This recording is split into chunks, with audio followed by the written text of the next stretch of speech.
What's up, guys? We are back with a full slate of college basketball action here on Saturday, March 15th. We're going to break down almost every NCAA basketball game today. We're also going to look at most of, if not the entire NBA slate. We're going to look at bets on the side and over-under, and make sure you're checking that pinned comment throughout the day to see if there are any changes as injury news and player availability is confirmed. Yesterday went pretty good, guys. A nice Friday out there for us for sure. Got off to a great start with Michigan State minus 5.5. They took care of business, looking like a very, very dangerous team. We had Wichita State plus 9.5. Obviously not able to come away with the win there against Memphis, but they do keep that game very competitive down the stretch, some timely shot making, and easily cover that 9.5 points. We had St. Louis plus 1.5. They let us down pretty aggressively. All that experience did not pay off, but we finished the day very strong with Tulane plus 3.5. They come away with the straight up win there. So definitely take that, a 3-in-1 day in March. No problem there whatsoever. Slam that like button, guys. Once we get to 1,000 likes, we're giving away a Stump the Spread hoodie to one random commenter. And subscribe to the channel if you're new. Once we get to 50,000 subscribers, we're less than 800 subs away. We're giving away a hoodie for that. If you are a huge fan of what we're doing here every single day, you can sign up for a channel membership by clicking the little join button right below the video. Channel members get exclusive early access to all of my videos and get their names up on screen in every video. But more importantly, you get access to our monthly members only giveaways. We'll be giving away a Stump the Spread hoodie to one random channel member on March 20th, the first day of the NCAA tournament.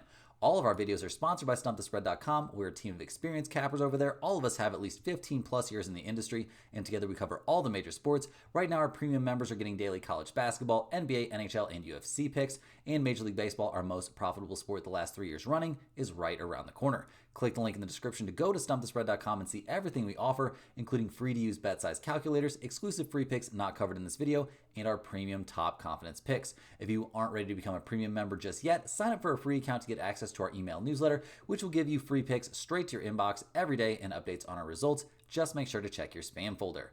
Comment below with any bets you're looking at today or any other feedback you have for me, and I'll personally respond every single day. As always, our favorite picks will be in the pinned comment down below. Now let's get into our first game of the day. We've got the Maine Black Bears taking on the Bryant Bulldogs out there in the American East. Maine comes into this game 20-13 on the season. They were 10-6 in conference play, but they've been looking good here in the conference tournament. They've won their last 3 in a row. A very big blowout, not even competitive win there against Vermont. Their last time out, winning that game 57-42. So got to be feeling themselves coming into this one. Obviously, the Black Bears, not a team that, ran roughshod over the conference by any stretch of the imagination. They weren't up there in the same level with Bryant and Vermont, but now they find themselves right there with these two teams. They're looking for, a real chance here to punch their ticket to the NCAA tournament. They're going to have to beat Bryant, the best team in the conference, so that's going to take a lot of doing. The last time they took on Bryant, guys, they took a 80-72 loss, so that's a little bit concerning. This team has really struggled on the boards this season. Not a very good rebounding team, but we'll see if they can fix that in this game. Their defense has been good. Their offense, definitely a work in progress. No huge leading score. I guess AJ Lopez, 14.6 points per game is reasonable, but not something you're necessarily terrified of. If you're the Bryant Bulldogs, they come into this game fresh off a 91-78 blowout win there against Albany, so a good win there for Bryant. They'll definitely take that. Rafael Pinzon, a monster, 18.7 points per game.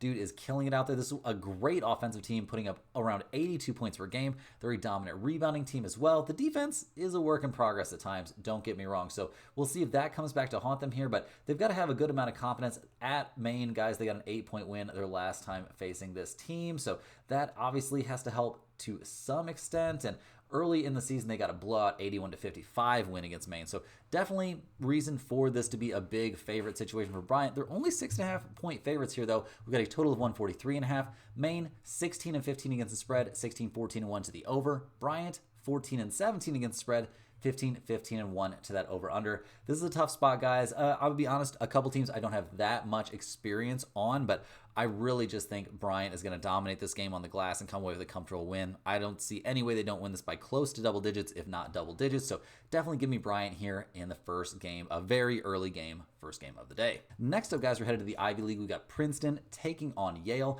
The Princeton Tigers, 19-10 on the season, 8-6 in conference play. They're fresh off a blowout 97-71 win against Penn. So they'll take that for sure. Obviously, loving what we're seeing from guys like Xavier Lee this season, 17 points, 5.5 assists.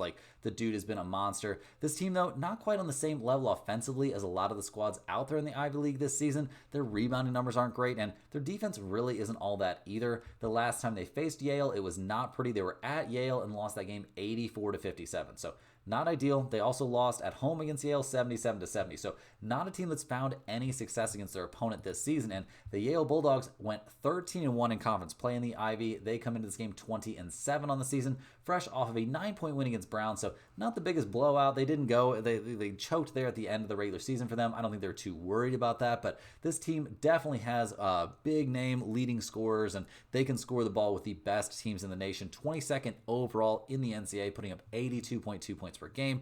Their rebounding is very good, at top 30 in the nation, and they play good defense, allowing under 70 points per game. So a lot of things to like about Yale here. So we'll see what happens in this one. Yale 7.5-point favorites, a total of 146.5. Princeton 9, 19, and 1 against the spread. That's pretty scary bad, guys. That's a bad against the spread number. They're a slight under team. Yale 16, 9, and 1 against the spread, 13, 12, and 1 to the over. I don't think I can find a way to not take Yale in this game. It feels extremely chalky, so maybe this is a trap. Maybe the books are begging us to take Yale in this spot, but I just don't see Princeton keeping it close. They've been clearly overmatched both times these teams have faced each other this season. So yeah, guys, not messing around here. Give me the Yale Bulldogs. Next up, guys, we got one of the marquee games of a very, very exciting day of college basketball. We've got number 8 Tennessee taking on number 3 Auburn out there in the SEC. The Volunteers come into this game fresh off of that big win against Texas. A fairly competitive game. Ended up being an 11-point win there. So Tennessee will definitely take that. No walk in the park there. Now they've got to take on an Auburn team that has been a problem for them this season. I mean, they only faced each other one time, but Auburn came away with the 2-point win. So a very much like a rock fight style game in that one. Is that what we're going to see in this one? We'll have to wait and see, guys. Could be a possibility. We love what we've seen from guys like Chaz Lanier. Ziegler's been amazing this season for Tennessee also. This is a good rebounding team that plays incredible defense. The offense can kind of come and go a little bit. Obviously, they're fresh off a game where they scored 83 points, so the shots were falling. The flow was going pretty well, but you can't necessarily count on that happening on a nightly basis. So we'll see what happens. I tend to think this team has what it takes in this spot. Obviously, having played such a close game before is helpful. We'll see what they can do here against an Auburn Tigers team that's been obviously one of the best teams in the nation. They finished the regular season at 15-3 in the SEC, which is quite the accomplishment. They did lose 2 in a row before taking down Ole Miss in a pretty close game, a 62-57 kind of nail biter. Maybe that's a little bit of an exaggeration, but we'll see. Getting the win there against Ole Miss doesn't look bad. They're going to be hoping they can kind of replicate, but also play better than they played against Tennessee the last time.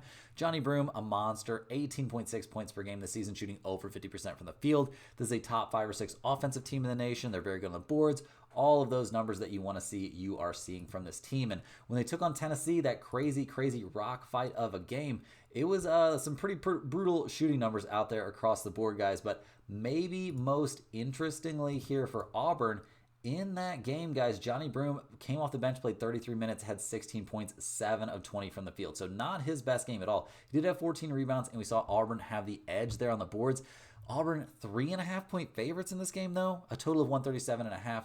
Tennessee 17-15 against the spread, 18-14 to the under. Auburn 17-14-1 against the spread, 20-12 to the over. So first up, I think this might be a spot to lean slightly towards the under, but I'm not too interested in that. And to be honest, this game feels like it's pretty correctly priced. I'm going to be leaning slightly towards Tennessee getting 3.5 points because I expect it to be a very close game, but really not one that I have a huge lean on either way. I would also say Auburn hasn't played amazing down the stretch either, so that makes this seem even a little bit better to me, but this one not going in the pinned comment.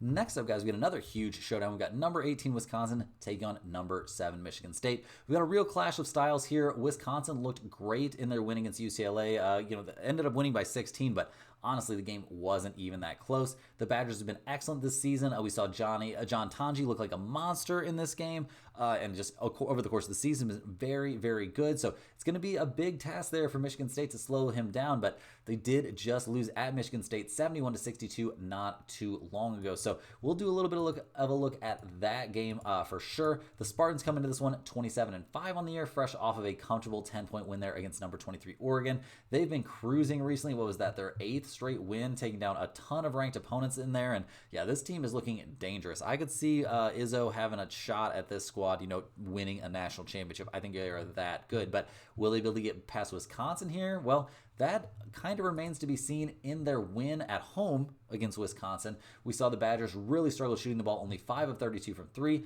How much of that gets chalked up to it being a cold shooting night, and how much of it gets chalked up to Michigan State's defense? That's a little bit hard to say. We saw the Spartans look really good. Jaden Atkins put up 19 points in the win. We saw everybody pretty much struggle. Even John Tanji, a rough day. Only 1 of 8 from 3, 3 of 13 from the field for 11 points. I think he'll have a better game than that, but will it be enough here? The Spartans, 2.5-point favorites here. We've got a total of 144.5. Wisconsin, 21-12 against the spread, 19-14 to the over. Michigan State, 22-9-1 against the spread, 22-10 to the under. This is a rough one, guys. I am going to be siding here with Michigan State. I just think they're the better team. Wisconsin's coming off a very hot shooting game. I think we see their shooting regress a little bit, so that's why I'm leaning towards Michigan State in this one. It's a pretty interesting spot here. I'm not sure what my confidence level is. I still have some thinking and some research to do about this game, but I am leaning here significantly towards Michigan State. Next up, guys, we got Loyola Chicago taking on VCU here, obviously in the A10 tournament.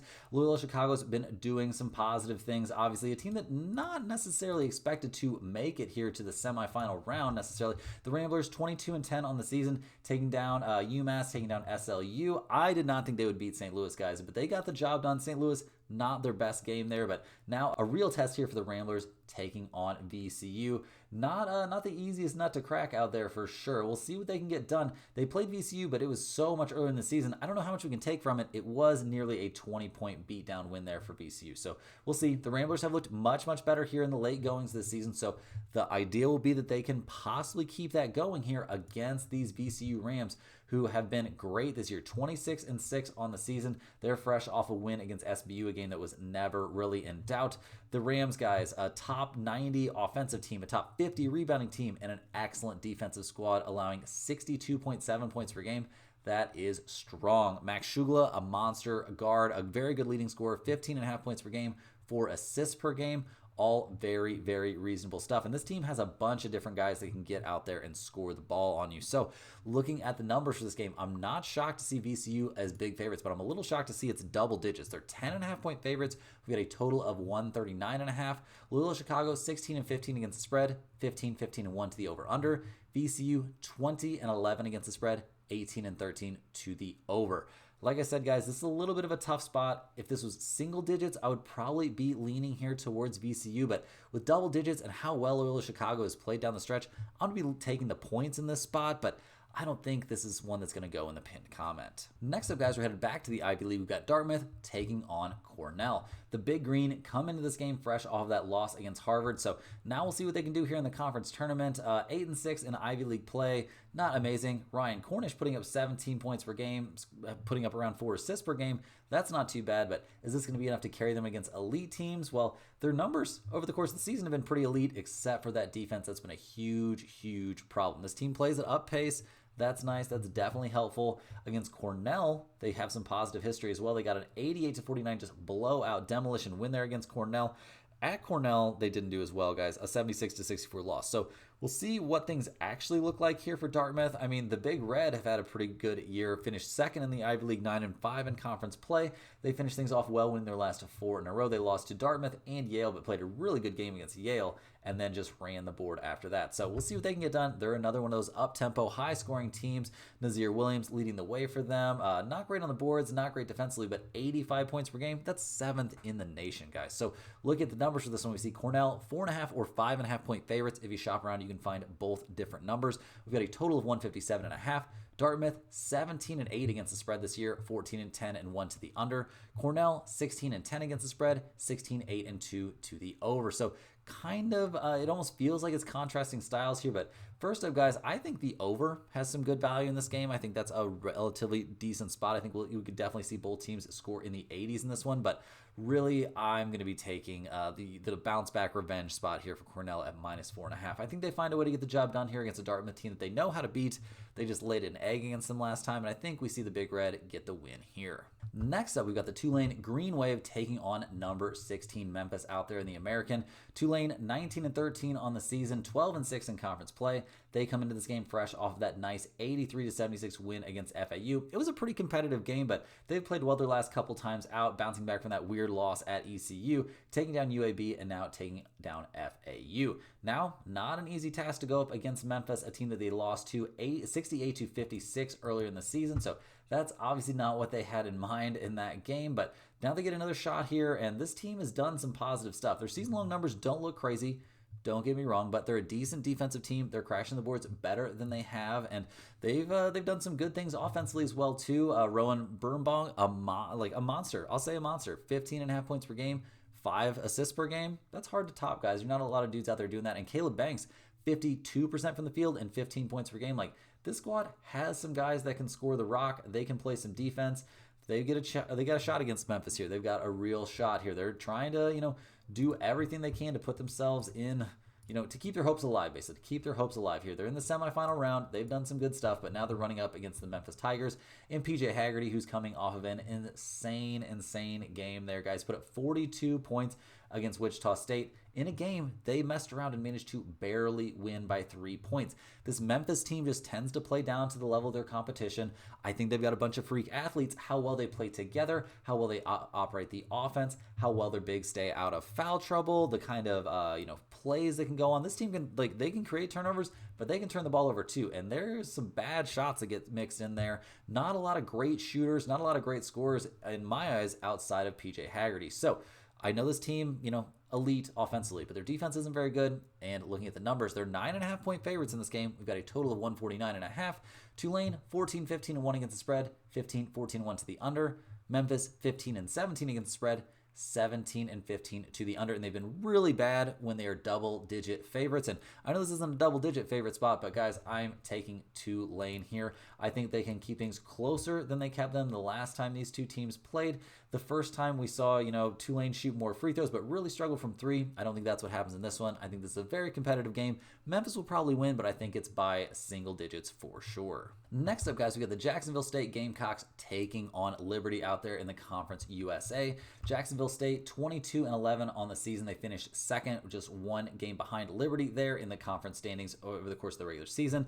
They're fresh off a 2-point win over there against MTSU. So good stuff there. They took down FIU before that. Now they're going to take on Liberty, a team that beat them 59-55. That one was at Liberty not too long ago. So a very competitive game there for sure. They actually beat Liberty in the middle of the season. That was a home game there for the Gamecocks. They won that one 72-61. So a team with reason for optimism. They're elite on the boards, elite defensively. Those are skills that definitely travel, and they may have the best player on the court in this game in Jaron Pierre Jr. 22 points per game, 4 assists per game, shooting 43% from the field. You don't find that every day. So this is a team that definitely has a chance in this spot. It's very realistic here. This is a huge game, obviously. I mean, we are in the championship final there in the Conference USA. Whoever wins this game plays in the big dance. Whoever loses is not going to be taking part. So we'll see what Liberty can summon up in this one, guys. 13-5 in the regular season. Very good stuff. Not a squad that relies too much on any one big leading scorer. They're fresh off of a scare, guys. They beat Kennesaw State 81-79, a 2-point game that could have went either way. So pretty crazy stuff. This team not very good on the boards, very good defensively. I got to give them that. But the rebounding is a concern. They don't have a monster leading scorer to really lean on necessarily, in my opinion. And they're not terrible in offense, but their rebounding is definitely a concern for me here. So looking at the numbers, guys, we see Liberty as 6.5 point favorites. We've got a total of 130.5. Jacksonville State 19-10-1 against the spread, 18-11-1 to the under. Liberty 19-10-1 against the spread, also 15-15 to the over/under. Guys, I'm taking the points in this one. I think Jacksonville State and the points is definitely the way to go. Getting like 3 free possessions in a game that I think is very likely to come down to the absolute wire seems like a great spot. This game honestly has a definite chance to end up in the pinned comment. Now, guys, changing gears here a little bit, we're going to hop over and look at the NBA slate here for Saturday. I know a lot of you guys in the comments have been starved for the NBA plays, so here you go. First up, we've got the Boston Celtics taking on the Brooklyn Nets. The Celtics got the 103-91 win there against the Miami Heat. That was a win and cover for us as a premium pick. So thank you, Celtics, for enough of you playing in this game and playing well there in the fourth quarter, especially locking things down on defense and getting the win. The Celtics obviously played guys like Tatum quite a few minutes, Derek White, Drew Holiday all played a lot, but it was not the full strength Celtics. So they should have some guys back for this game. The injury report, it appears to me that guys like Porzingis probably not going to be back yet. Jaylen Brown could play here. Dealing with a knee issue. He's sat out that game against the Heat, but I think there's a chance he'll be back for this one. So we'll see if he's back. The Nets in general haven't been having a great time. They're fresh off a 6-point loss at Chicago. They lost against Cleveland the game before that, and it's been pretty brutal here down the stretch for Brooklyn Nets team that's really not headed anywhere positive this season. Looking at their injury report, Cam Thomas probably out, Nick Claxton probably out, Clowney, Watford probably out as well. So we'll see what happens, but this is not a team that's necessarily trying to win games at the moment. But looking at the numbers here, guys, the Brooklyn Nets are plus 11.5 at home. We've got a total of 214.5. Boston 14-16-1 against the spread on the road, 5-5 against the spread on no rest, but they're one of the worst teams against the spread in the NBA coming off a win. So that's definitely something to take into consideration here. Brooklyn 14-17 against the spread at home, 22-20-1 against the spread off a loss. So yeah, guys, this would be a difficult spot if it wasn't for those terrible numbers for Boston. They are 14-32-1 against the spread coming off a win. So yeah, we're leaning towards the Nets here for sure. This is a system play to fade Boston coming off of a win. Is it going to go in the pinned comment? It's a system play, guys. It's got a chance.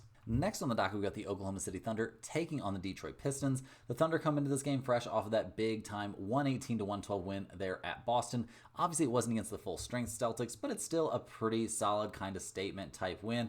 Oklahoma City looks like they're going to be sitting a lot of guys for this game, possibly. We see Jalen Williams, Chet Holmgren, both probably going to be out, but there's a possibility that more guys could end up sitting out. We'll see what happens. Officially, do we know yet? Yeah, it seems like it's maybe still a little bit up in the air, but it sounds like they're definitely thinking about, oh no, that was against the game against the Blazers. Okay, we're not worried about that. Not worried about that. Against Detroit here, they're going to be playing most of their guys, but not Holmgren and not Williams. So that's definitely a problem, definitely something to take into consideration. But this team has a lot of depth, and they've played really well, but they're taking on another team that's been pretty good, guys. The Detroit Pistons have been doing some positive stuff. I say that they are fresh off of a 4-point loss against the Washington Wizards. That does not look good, but overall, we haven't hated what we're seeing from the Pistons. Obviously, 37-30 on the year. Cade Cunningham having a massive season. They come into this game looking very healthy as well, which is a big deal. The Pistons getting 6.5 points here. We've got a total of 233.5. OKC 18-12-2 against spread on the road. 31-19-3 against spread after a win. Detroit 16-16-1 against spread at home, which honestly is a much worse number than I would have expected to see for Detroit. Like, they've been such a good against the spread team, but yeah, down to 500 against the spread at home. They are 19-9-1 against the spread after a loss, though, guys. This is not quite a system play, but with OKC not at full strength, the Pistons are a pretty good team. They are playing at home here.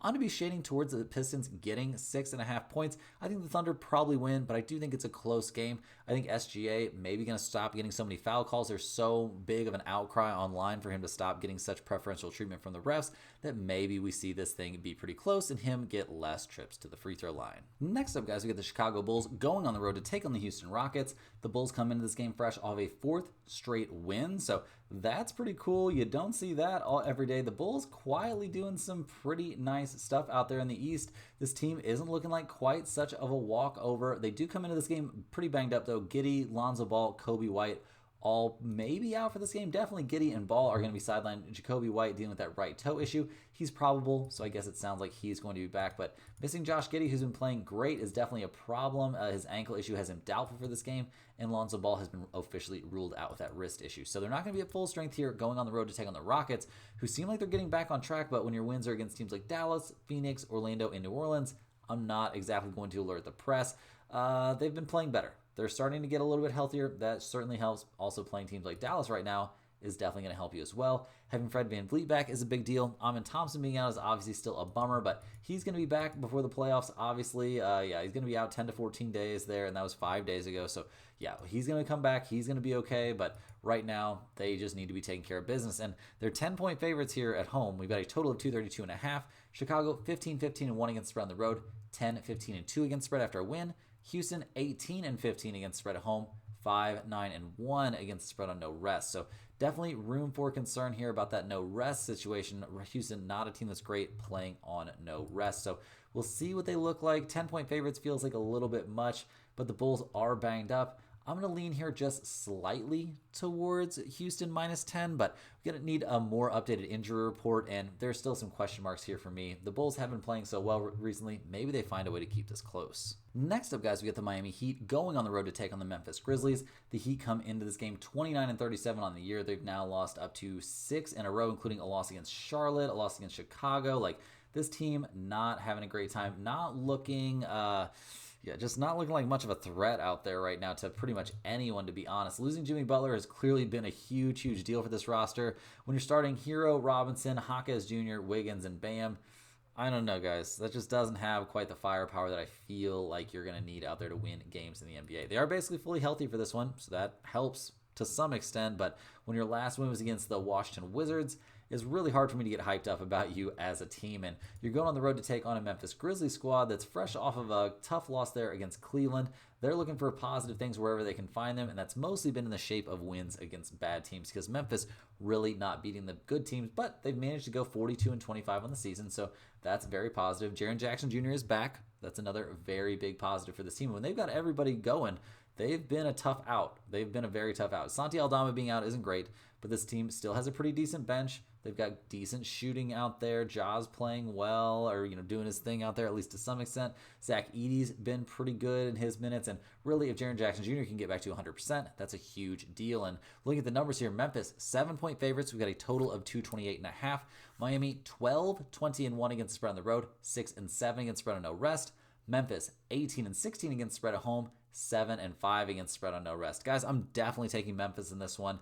I don't care if this isn't a fully updated injury report. I'm rolling the dice here. I think enough guys for the Grizzlies are going to play. I think the Heat do not have very much depth. I love the depth here for Memphis a lot. I mean, if I'm seeing more Luke Kennard, Scottie Pippen Jr. minutes, Vince Williams Jr. minutes, G.G. Jackson minutes, I'm not upset about that at all. So give me the Grizzlies here at -7. I think they probably win this game by double digits against a Heat team that is not exactly designed for a ton of success at the moment, and I think headed for a pretty brutal end of the season. Last but not least, guys, we're looking at the prime time nationally televised game here between the New York Knicks and the Golden State Warriors. The Knicks come into this game 42-23 on the season, fresh off of a 1-point win there at Portland. So they'll take it, but it was not an easy one. And guys, they just lost to Golden State 114-102 not too many days ago. So we'll see what the Knicks can do out there in this one in terms of their injury report. We see Jalen Brunson still on there listed as out for this game. Yeah, it's going to be at least another week before we see Jalen Brunson back on the floor. So that's going to be a tough look there for the Knicks. Clearly, they do miss him. I mean, you're winning 1-point games against Portland, although Portland has been a tougher out. It took a crazy shot there from Mikal Bridges. That was pretty nuts. Pretty freaking nuts. We saw good stuff really across the board there from the Knicks in that game, but not very good defense. And you needed overtime to beat the Portland Trailblazers. Like, this all does not look super good. And that bench for the Knicks now, oh my God, that bench for the Knicks is looking horrible. So we'll see what they can get done here against the Warriors, a team that beat them 114-102, thanks in large part to a nice game there from Steph Curry, but also Jimmy Butler doing his thing, Podziemski doing his thing, and now the Warriors have Kuminga back, which is certainly helpful in his return. Guys, they blew out the Kings 130-104, so yeah, pretty comfortable stuff there. Draymond putting up 23 points, not a huge day out there from Curry, only scoring 11 and only playing 30 minutes, which is pretty nice to see his minutes, load get significantly reduced. Kuminga looked great, 18 points, 7 of 10 from the field, 4 of 6 from the free throw line, got some rebounds in there. The dude was playing well, was a +8, and really the Warriors bench played amazing in that game also. So loving what we're seeing there. Golden State 6.5-point favorites in this game, and that injury report for them is looking better and better as the season goes on. Podziemski not going to be out there for this one, but I don't think that's the end of the world. It does lead to more Buddy Hield minutes, which I don't like, but the Warriors 6.5-point favorites, total of 229.5. The Knicks 15-18 against spread on the road, 17-23-1 against spread after a win. The Warriors 16-16-1 against spread at home, 16-20-1 against spread after a win. But those numbers are improving since the arrival of Jimmy Butler, and I think we're going to see that continue to be the case, guys. Give me the Warriors here at -6.5. I think this is a great play. It's got a chance to be in the pinned comment. It's also, if I'm being real honest with you guys, and don't tell anybody, but this has a very good chance to be a premium pick over at stumpthespread.com. That's all the games we have for today, guys. Hit that like button for good luck on all of your bets and subscribe to the channel if you're new. Get over to stumpthespread.com and check out all that we offer over there. Thanks for watching. Comment below with anything you want to tell me about me or this video, and we will see you guys tomorrow for more sports betting action.